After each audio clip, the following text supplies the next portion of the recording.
What's up, guys? Austin the Money here. I want to talk a little bit about the market conditions and a new position that I have for next Friday.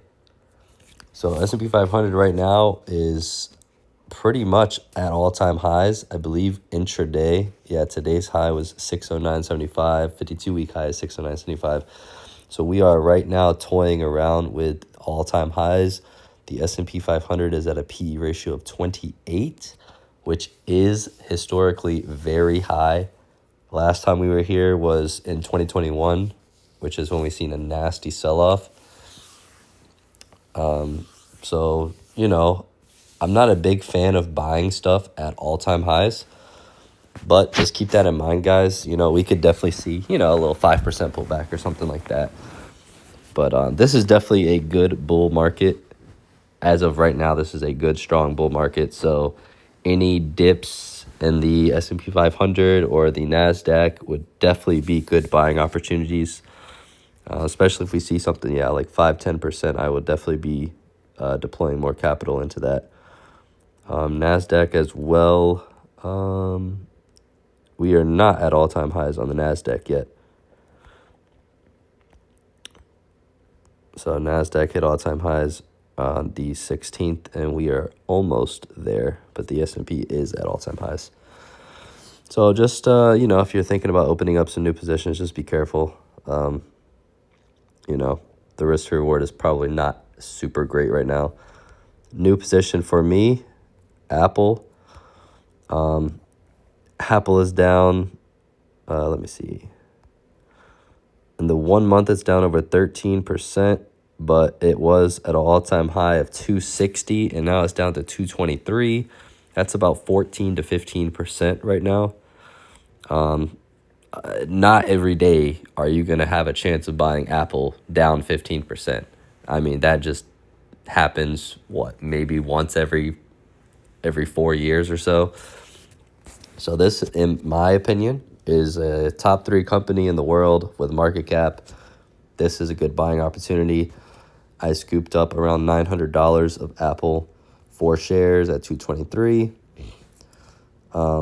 That's a new position I have. If Apple recovers very quickly, like to 250, 260, I might just sell out of it, or I might hold it for the long term. I haven't decided yet.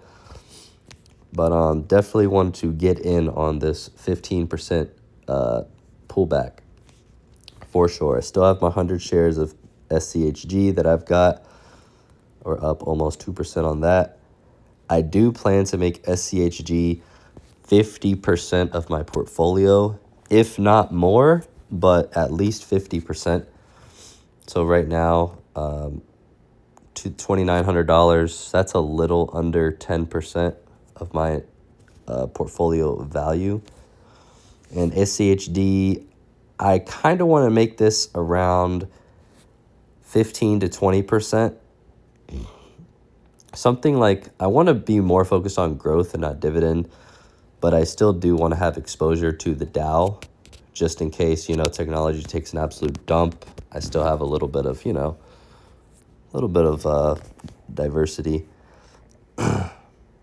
And then my NVIDIA shares, I have 300. My covered calls are at 140, 140, and 136. So I will most likely, unless NVIDIA absolutely dumps tomorrow, I will most likely have my 300 shares called away from me tomorrow, which will be great. And my newest position is a Apple. I sold a put on Apple for $212.5. That is about $10 lower than Apple is trading right now. I sold it I think I sold it a couple days ago for $246. Apple has earnings next week. Sold it on the 21st, expiring on the 31st. So 10 days, $246. This is going to be a quick $246 cash grab. And that's all it's going to be, or it's going to be a $246 cash grab. And I'm going to be buying Apple at another 5% down. So we're going to be looking at 18 to 19% down if Apple misses earnings and they crash. I will be getting Apple at a huge discount, which is completely okay with me, especially since I'm about to lose my 300 shares of NVIDIA. I'll have plenty of capital to deploy. And I definitely would not mind deploying it into Apple at these prices. So this is going to be a great cash grab and possibly a good buying opportunity as well. But just in case Apple beats earnings and shoots up, you know, I have a couple shares of Apple there. But that's the portfolio. We closed today at 35,300. That is awesome.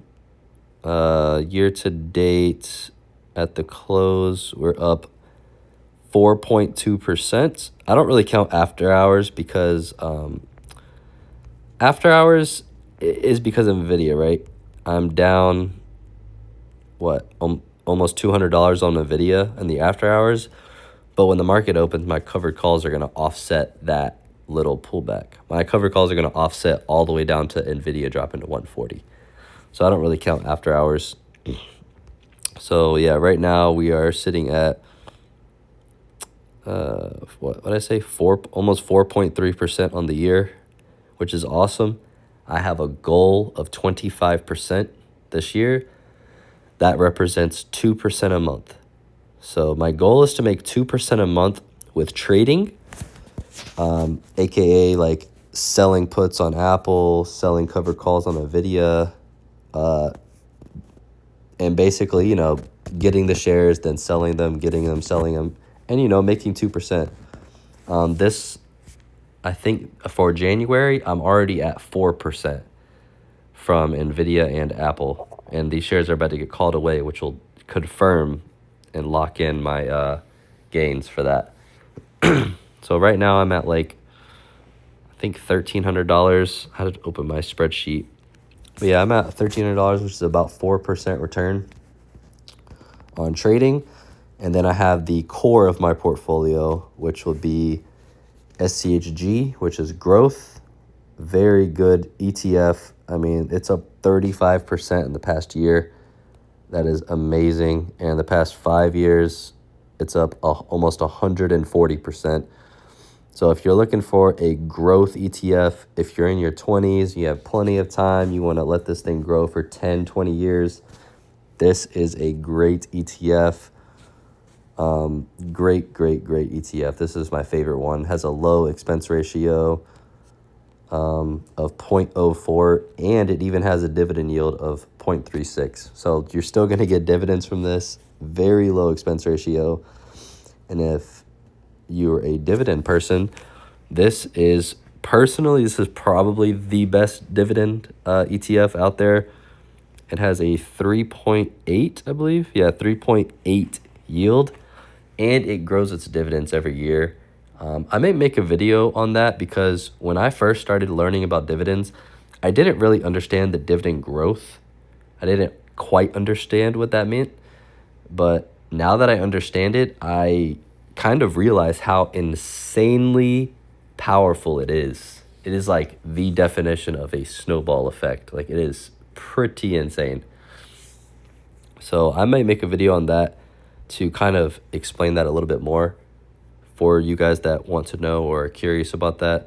But I'm going to keep it a smaller portion of my portfolio. And then the older I get, the more I'll probably start adding to the SCHD instead of G. And then maybe bringing that closer to 50-50 and, you know, blah, blah, blah. But guys, that's the portfolio. Super excited to see how Apple plays out after earnings. Totally do not mind buying these shares. So very curious to see how that's going to play out. But yeah, guys, that's it. Hope you guys enjoy the video. Peace.